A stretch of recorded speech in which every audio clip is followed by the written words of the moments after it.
What's up guys, Sal here. So Samsung is bringing the Galaxy Note to a wider audience with the Galaxy S22 Ultra. For all intents and purposes, the S22 Ultra is a new Galaxy Note 22 Ultra. By merging their two of the most popular lineups together, Samsung is consolidating its top-tier products, bringing together the most popular features across its portfolio. Now, historically, the S-series phones sell at least 4 times higher than the Note series, so some people were saying that replacing the S22 Ultra with the Note 22 Ultra may not be a wise decision. But turns out those people were wrong. Merging the two lineups was the best decision because apparently the sales of the S22 Ultra are better than they have ever been. In fact, the S22 lineup is already breaking all the pre-order records. That's right, Samsung says the demand for the S22 Ultra is at an all-time high with pre-order volume exceeding their expectations. Samsung didn't mention exactly how many people pre-ordered the handset, but they mentioned that it's better than it has ever been for the past 12 years.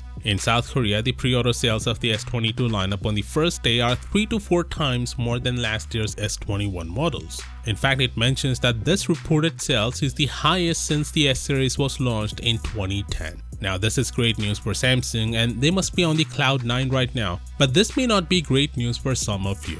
You see, because of this huge demand, Samsung is finding it hard to produce enough S22 variants, and as a result, shipping dates for the S22 Ultra are slipping quickly. I mean, if you go to Samsung's website, there's not a single Ultra model that will ship by the release date of February 25th. The earliest you can get a device from Samsung is during the second week of April. The situation is far worse at some carriers. Some of them are reporting the shipping dates have been delayed as far as May. And not just the S22 Ultra, the Tab S8 series is also seeing an overwhelming demand. Samsung had to actually pause the pre-orders for a few days instead of continuing to take customers' money without knowing fully when it would be able to fulfill them. Anyway, users who have pre-ordered the S22 Ultra early will get their devices shipped from 25th of February. But if you didn't get in on that initial batch, then it's gonna be a while for you. With that said, people are continuing to do tests on the S22 Ultra. Today we have 2 tests to talk about, the charging and the battery life. Turns out the 45-watt charger isn't that fast after all. Sam Mobile did a test where there's barely any difference between the 25 and 45 watt chargers.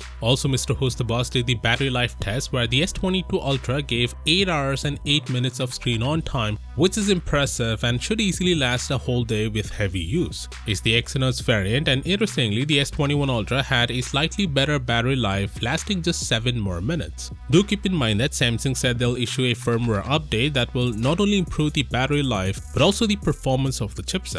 Also, historically, the Snapdragon chips have better battery life than Exynos, so the Snapdragon S22 Ultra should last more than this. Apple is still the battery king with an impressive 10 hours and 27 minutes of screen on time. Of course, do let me know what do you think down in the comments, and as always, I'll see you tomorrow.